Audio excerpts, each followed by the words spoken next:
The only way you can get him down is if you gank him and shut him down from the start, and here we go. Ladies and gentlemen, the game #1 for our first match of the day of MSC 2023 Group Stage Day #2. Into the land of Dawn we go. All right, let's confirm it right now. Yes, it is Chiku, guys, on this Arlet. Wow. And Momo. And here's the thing, right? I kind of feel it because everyone is looking, Arlet is like, okay, this is definitely Momo. It's Momo's hero. I think Chiku guys like, you know what? You're taking a little bit too much of the spotlight. All right, give it to me. I'll show them what I can do. They went for the unbending will here, LaFell. So he is going for damage. Maybe like one defense item, something like a Guardian Helmet. And then after that, yeah, I kind of feel like early game, he's really going for that damage. And we can see Maro here. He's not going to be too aggressive moving around. He's just like, I just got to make sure that Speedy gets his farm. Yeah, that's all they need to do at this point, right? Because like you mentioned here, Chiku is going to be able to bully him, and Maro knows this. But that actually gives TODAK a little bit of an edge when it comes down to that mid lane rotation. Here we go. Right now, a little bit worried Chiku guys might not be able to get the last hit. Okay, he still gets it. Oh, he doesn't get the cannon though. But still, as long as he gets it, because at that point, I thought that they were phrasing it a little bit too well, that Chiku would actually miss that gold minion. So the fact that he still got it, I would say it's still pretty good. But the thing is, Smile on this Novaria, usually with the Novaria, you will always get those faster ganks. We got to see how safe Chiku or Momo will be in the side lane. Yeah, so far things are actually looking a little bit passive, right? I think Occupy also, they want to wait for that level 4 power spec to hit onto Maro in particular. There's a lot of heroes that he can hinder with his ultimate, so I think we're waiting on that for just a little longer. But yeah, so far, nothing too fancy just yet. Actually very interesting here because TODAK, they really are Chiku-centric. Just now we saw that Chiku went in range to grab some experience from the jungle, sharing it with Rival, making sure that everyone gets level 4 for this turtle fight. We'll see, TODAK, will they actually contest this? They wanna, it does seem so. But Yums, nope, he just uses the Tyrant's Revenge away, giving Leo the first objective for Frey. Occupy strikes first, and this is what I'm worried about for TODAK. The fact that, you know, they are going to be outscaled here by Speedy. If he is given this much space to play the game, now Minion Fury into the mid lane, forcing a flicker very early on. Luckily for TODAK, Smile does not connect, but it's going to be the final slash. We're going to back onto the Tyrant's Rage into the real world manipulation. And it's a good trade over. TODAK with the first blood. Now, Finch Poise over. Smile's going to be targeted down. He does not have the flicker ready, and he will surely fall to the blades of Rival. Yeah, that backfired for Occupy real fast, real quick. The counter engage setup coming in from TODAK was actually able to give them a little bit of an edge there in that mid side. But you can see here Leo already trading back. He saw that beforehand. Oh, wait a minute, Rival? Okay. Yeah, but this does show the stability of TODAK for now, because it does look like what they want to do is this, they just want to get the farm first and then engage. Looking at the way they're playing the game, it's just all about getting Speedy to a comfortable position, right? Even Smile has taken a few hits in the early game where TODAK have been able to completely punish. Smile is very hard to catch on a Novaria, but you need to be very careful because that's what the Ling was picked up for. Whoa! Wow, even more. Smile again, just as I say it, it happens. Smile's gonna get caught by Yums on that Tyrant's Revenge, 0-2-0. I don't know about the scaling on this Novaria now. I'm actually I want to ask a question, right? Steel leg plates on Smile. Is that normal for Novaria? Actually, not really, because you kind of want to rush getting that, getting those first 2 items first. It really depends. Some do want that Enchanted Talisman. I personally prefer having the Clock of Destiny so that you scale very well come mid to late game. So yeah, very not normal, honestly. Yeah, it's unique, right? It's unique, We see yes. the Elegant Gem, obviously, for the mana and the cooldown, but it's paired with the steel leg plate, so I think she's looking for more sustainability in these team fights. But now both of these teams are going to be rotating on this next objective. And Chiku guys already starting it up. Already going all in, forcing them into Fury very early on as the real world inflation comes down and Chiku's going to be able to sustain back up as Speedy tries to deal some more damage. That's the phantom execution and even the retribution from Leo securing it up. TODAK only sent 3 members over there. A good sidestep from Yum will get him to safety, but Rival's taking that purple buff. He's looking for something on the map as Momo just goes for a little bit of a trade down below in the bottom side river. TODAK still unable to find these neutral objectives. For that one, it was very questionable. What was the call? Because we see 3 members of TODAK going for the turtle fight, but obviously Rival really needs that purple, so he's not going to be doing anything until he gets it. So maybe a little bit of miscommunication there, because if you want to play around the turtle and Rival doesn't want to scare the turtle, perhaps it's better for him to actually go on Occupy's jungle. But now, Leo... Oh, he answers aggression with more aggression. He actually just uses the Phantom Execution on to Moon. Gets him chunked quite low, and Occupy actually have gotten a pretty good position here to look for something up top, but I don't think they have enough kill pressure to really threaten Chiku, guys. Yeah, they're trying though. They're going for something else at the moment, but that's what I wanted to ask. TODAK's composition, right? Is there a certain power spike that we should be looking forward to, right? Because for the first few turtles that occurred in the game, it didn't seem like TODAK wanted to commit onto it until just then, where they lost it. I will honestly say, in terms of item, TODAK has 2 power spikes they're looking for. 1 item onto Momo as well as Chiku, guys, and then 3 items on Rival. I kind of feel like when they have those items, then they can go really, really aggressive. Now, Yumes, does he want to come in? Minion Fury onto Chiku, still able to escape for now. Again, it's going to be Smile missing that, but Yums is going to be able to find Tyrant's Rage. He will fall to the hands of Speedy as Momo rotates up top. Chiku wants some more, has the final slash, brings them back in. Momo with the flicker. That's going to be Maru still surviving, but in the end gets punched to death as it's another hit from Smile.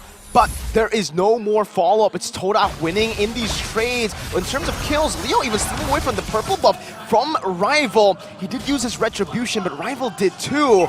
So Leo just won an outright 50-50 Retri battle.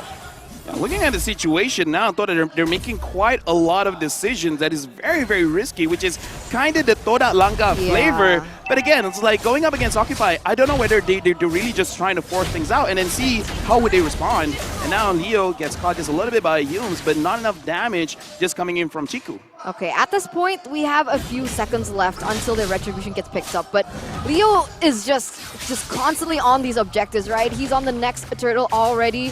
Yumes here trying to open up map, open up the vision as well for his team, but at this point, it doesn't seem once again TODAK want to contest. If they did, if they committed, do you think that's a good idea? Honestly, just because this is a Ling going up against a Lancelot, I do feel that the Lancelot will win 70% of the time. So I kind of feel like instead of fighting for the turtle, you just delay it for a little bit and then have Rival farming somewhere else because he needs the 3 items when Maru goes in. Oh, the Minion Fury cancels out the Tyrant's Revenge. That's another knock-up. It's massive. But it's a Tyrant's Rage and a final slash from Chiku, guys. Speedy targeted down, locked up. That's a split, doing some more. Alpha able to mount on Yumes, but he will be traded back in again. That's the gold laner taken down. Meanwhile, Leo. Meanwhile, Leo couldn't get another objective there in the top side, but these are already certain differences we see between both of these teams. So far, Occupy, they have been able to translate that onto turrets, onto objectives, finding something, you know, just more, not abstract like TODAK, whereas TODAK, they're going in for fights, but there's not necessarily something that they get in advantage towards them. Right now, looking at the replay, TODAK, they played the fight very, very well, but I think it's because of their composition, having a lot of tanky front lines. But also, we can definitely see Leo has very good decision-making, where he's like, I could possibly go in this team fight and maybe get a kill, but if we're talking about money, it's probably better just to get the turret and better map control. So I like the decision coming in from Leo. He could have came in for the fight, but he's like, nah, something more valuable is here on the map. Yeah, TODAK's trading back though, right? You can see that Rival was able to get a turret in that bottom side. Momo here being a little cheeky, trying to push that top side as well. He doesn't necessarily get it because it was cleared on time, but oh, wow. He dodged away with the Thorn Rose. Leo, unreal reaction time. Dude, that was actually amazing, and a lot was expanded there. Thought they were waiting. They were trying to camp the bush, trying to get a kill, but he's like, no, I can read you like a book. Alpha now is frontlining for the team, and hold on, we see Chiku, guys, he's being a little bit too front. You got to be a little bit careful there. Oh, that bottom lane is pushing though for TODAK. Don't know if they should exactly commit onto this without clearing that first. But we'll see here. The Lord already in the Land of Dawn. Both teams are trying to sniff one another out. Trying to look for the proper setup, the proper positioning. But look at Rival here. Yeah, he's trying to do what Leo's been doing to his team all the way in the bottom lane, but the Lord's going to be engaged on, fully committed actually right now. Leo has the Retri advantage. He's going to be able to secure it for the team as the Minion Fury locks Yumes down, punishing him for that very, very aggressive engage that he doesn't find anyone on. And Occupy, they're winning out through macro, through objectives. I gotta say, just now, Yums, he did not hit his skills as well. Momo goes in, he's trying to clear the minion, and now Chiku guys is there as well. TODAK, they're thinking about fighting. 2 final slash there. Speedy's still going to be able to deal some damage. Oh. Rival now with the Temple to Blaze. Flicker from Speedy. Oh my God. Speedy! What? An absolute monster in this game gets out, and the coordination from Occupy. How is this happening? Alpha stopped him for a second. That was so beautiful, Fel. What was that? It must feel bad to be rival at this point. And now, though, it is going to be a 4-for-4 with a Lord on the way in favor of Occupy. 2,000 gold lead. How are we feeling, right? How are we feeling about this? We gotta address this. The last time Minotaur was picked was in M2 by 10-second gaming. a long time. M2! That was a long time ago. Yeah, right now the Lord is marching up top, and TODAK, even though they have the Eve, right now Maro is looking for Yums. Oh, the mobility, everything's thrown at Yums. Some of the players onto the back. Speedy will finally fall there to Rival as he's going to be able to jump onto Smile. He pops into Astral Recall, still able to escape for now as Alpha actually mounts Moon all the way back, gets baited and brought back to the turret, even the base here at this point with Momo bringing him back with a knockout strike. Alpha should surely fall. Chiku doesn't want to stop. He goes for the final slash. Maro so able to escape. If he gets out of this one, I don't know what to say. The Astral Spear going to be used. Maro, 1 HP. Chiku dives there with a vengeance, but he might actually pay with his life. The Astral Spear is ready. Max range, doesn't get it. And Chiku will be able to live for another day. I'm sorry, but Maro was from the base of TODAK. That was All ran. the way there. Yes. That took a very long time to kill the Minotaur. He ran a very, very long distance there, buying a bit of time, I guess you would say. And interestingly enough, even though it seems like things are going in the direction for Occupy, the gold lead has shifted, guys. Definitely. Oh, Speedy though. Oh, just as you say, the gold lane has shifted, the gold has shifted, the gold lane gets picked up. Just like that, easy Tyrant's Revenge to find him. Leo is able to escape. What are you doing, Sorry. Eterna? The moment you say I'm something nice sorry. about something, something bad happens. I mean, well, you do have the 1,000 gold lead. You know what? This is the epitome of a caster. The moment you say something good, something bad happens. But speaking of which, right now looking at the itemization here, Rival has indeed completed 3 items for himself. The Wind Talker, the Berserk Fury, as well as the Endless Battle. Quite enough of damage, but so far, he's not immune to crowd control, so he just has to be careful about that whenever he wants to go for those crazy kills onto Speedy or Smile. May I say something real quick, right? Sure. As the longer this game progresses, is it not TODAK's game to lose because of their decision to not bring a marksman in that gold lane? It's definitely very risky. Definitely very risky. So it will be a skill matchup between Rival as well as Speedy. If Speedy goes down first, game Great. over. If Rival goes down first, then even TODAK won't have enough damage. So it really is a skill matchup between the jungler and the gold laner. I mean, you can see Speedy already trying to respect the damage output coming from TODAK, right? Already with a Wind of Nature. Perhaps that will have an impact in this next upcoming fight as both of these teams are going in. Retry battle, it's going to be one out by Leo. This time Speedy's able to flicker out of Yums, but that's a flicker responded over as well. Speedy's still trying to deal damage, has a Wind of Nature, actually buys a lot of time. He's going to be able to dish out so much damage before he ultimately falls. Smile in the back of his own way as Leo's going to be caught in the real world manipulation. Chiku guys mounted on by Alpha, but he is able to sustain back up. Smile is low, but Occupy, they fall 1 by 1.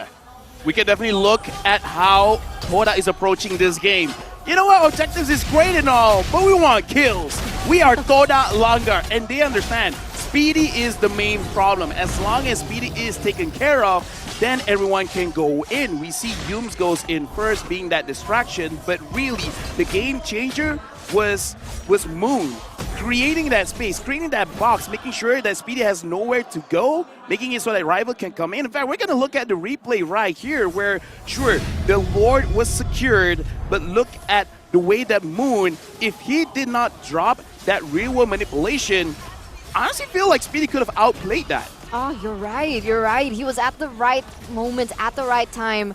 And the trigger discipline that he had on his ultimate as well really just helped those things come along together. And that's how things are looking great for TODAK here in these team fights. And I like how this has become the discussion, right? Yeah. Because I asked in the beginning, I was You're like, so clever. you know, if Arlet versus Speedy in the long run, it's you know, it's in favor of Speedy, right? It's in favor of the carry. But if carry dies like that, like what we just witnessed earlier, then it's no problem for TODAK. Speedy needs to go and play it the way Benny Cutie does, right? Because for TODAK, it's all in or nothing. They need to go for an all-in team fight there with the final smash. They need to display Speedy. If Occupy engage first, I guess that's an answer as well. They can just bait out some of these abilities. But as long as Speedy plays in the back, waits for those big ultimates to be used, and bait up big abilities just like this, they can actually go and melt them down first. Minions Fury, and look at Speedy. He's still all good. Smile's gonna be targeted down though. Smile on the back is assassinated by rival. Leo and Maro trying to play it front to back as Yum is going to be able to find a Tyrant's Revenge and the Rage to lock him down. That's the RWM dealing some damage as well, but Speedy is way too far away. He needs to clear out this mid lane.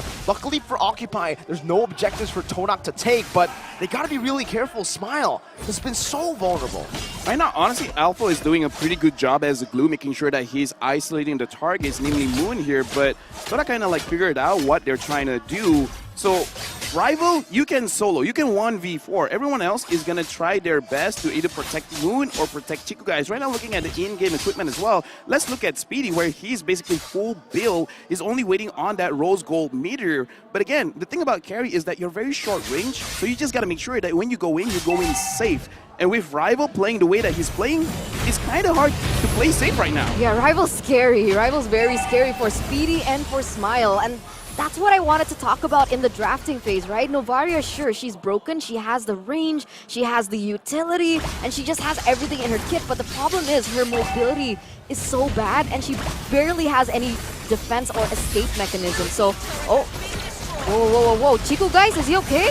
Yeah, he has the Vengeance, so it's all good. Final Slash all alone, though. Chiku, okay, he has the Immortality. Momo's gonna be able to find the three-man knockup, but then Fury finds them all. Smile's in a good position. Speedy's still able to escape right now, but Tempest Blades will knock him up. Speedy not able to outplay that situation, but Smile is able to take it back around. Now it's a 3v2. Yums and Moon. Moon is still free hitting. Smile's not able to find that angle just yet, and Alpha is able to find a split back in time. That's the Astral Recall, giving the Astral Fear to go for Moon. Alpha's still chasing, and that will be it. The lockdown for Moon. Ooh, that was not hurts. enough. Still, though, the split comes back for a third time in this team fight, and Moon is still alive. Yeah, 4 members, though, taken down from TODAK, and that means that Occupy, they're going to force this. They're going to try and get the Lord. They also take it for sure.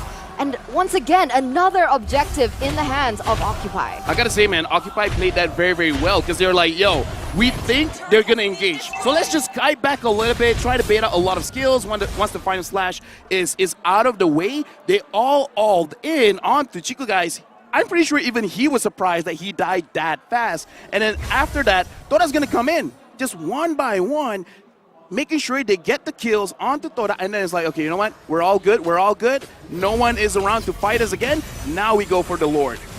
Uh-oh. Seems like they just want to commit down below as well. TODAK can't really defend this at this point. They need to rotate up top as Alpha is able to mount Momo, but there's no more follow-up. Smile, this time in the late game, he's completely scaled up, and this Astral Recall will be on a very short cooldown that he can use to completely bully TODAK. Momo trying to defend all alone, but at least turret should fall here. Just in a bit. Chiku only finding one with Final Slash. Yum's charging in the back, joining in, but the Minions Fury, oh, with a flicker as well to lock them down. Speedy in the back, targeted down, but he has the Wind of Nature. He is able to escape for a bit, but the Tempest Blades will knock him up to take him down. Speedy's down. That's the Final Splash on the 2. Leo still able to survive, but Rival picks him up instantly. He goes for a triple kill, but Smile finds the spear from downtown. Alpha mounted on Moon. He's looking for more. The split can't save you now. Alpha will fall, and it should be a maniac, but we don't see it. Rival almost, though, taken out. Dude, this is a fight of ego, man. Both TODAK as well as Occupy, they both want to fight. It's like, we don't care what's going to happen, win or lose. We're just going to go in. We're just going to see who can out-damage who. And TODAK in that skirmish, they won just because Yums, for a few times, but this one in particular is amazing because he engaged directly on to Leo, and then look at Rival. No one is there to stop him, and Moon, with a very good real-world manipulation, actually stopping their movements. That was great. This is one of those situations where TODAK, they were able to actually stagger their crowd control very, very well, giving them a big advantage in that fight. Yeah, and luckily enough for Rival, he's on the emblem of killing spree, right? So he was able to sustain through whatever messy team fight, what we saw earlier, without getting taken down first, and just immediately take back the domination in that situation. So TODAK now has the gold lead, but 20 minutes in, most of these players should already be at full items. Speedy needs to be really careful in these team fights, and I feel like he's just not being careful enough. He needs Boots to tell him, be careful, bro. Yeah. Someone's looking at you. And Get right someone now, from a different team. Exactly. Speedy, he's been caught so many times, and even in the positions where he is in the back, it's always in range of the real-world manipulation. It honestly just feels like Speedy isn't aware of the spacing he needs in between these fights, going up against an assassin and a long-range mage. At this point, it's almost not his fault because, again, look at how TODAK is kind of like forcing everyone to come after him because Alpha, your job, go after Moon. And then Maru, your job is to protect Speedy. But the moment the third hit of the Minnow and Free comes in, Rival's going to jump up as well, iframe all of that crowd control, and then come back in. So I kind of feel like it's up to the rest of the team as well to protect him, but it's easier said than done. Oh, look at Rival, man. I just think like the Ling is so disgusting for certain reasons, right? You think you have the map pressure, you think you've set up properly for the objective, and then Rival just comes in with the Ling and takes that pressure away. And so Leo is going to be forced to handle that for the moment, and that's information for TODAK as well. So really brain a game right now. They're looking for an advantage. Alpha, this might be dangerous, man. Is he going to mount? No, he's not. He's not. He buys so much time, though. He has the vision.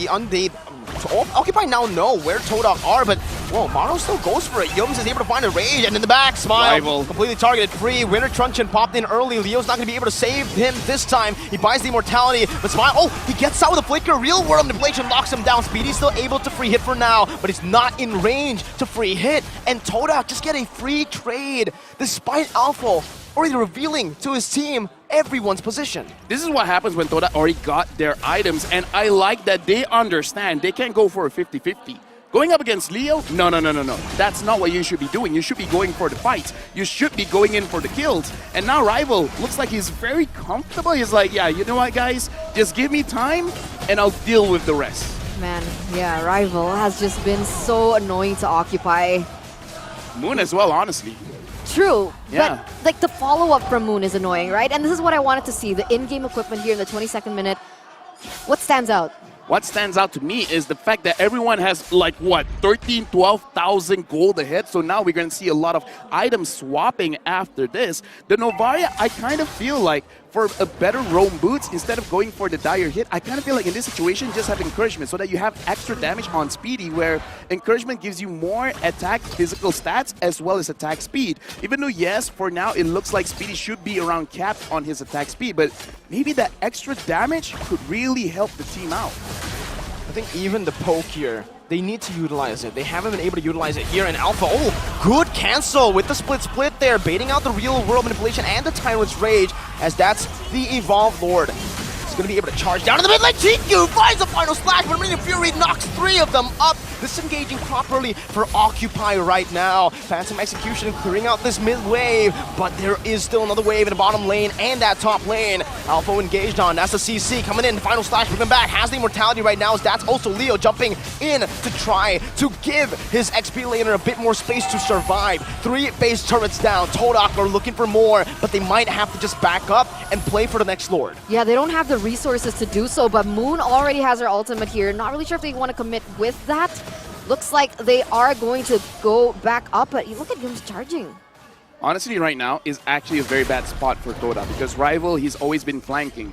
But once Occupy is in the base, where are you going to flank? You can't actually come from their own base, so this is actually a very good spot for Occupy. If TODAK wants to force this, Speedy is just like, I could dash one step back and I'll be full health within seconds. So TODAK, they got to make sure that they actually bait Occupy out, and this is one of those weaknesses when you don't have a marksman. You can't poke them out with physical damage. Sure, magic damage hurts, but at this point in the game, physical damage is kind of more valuable.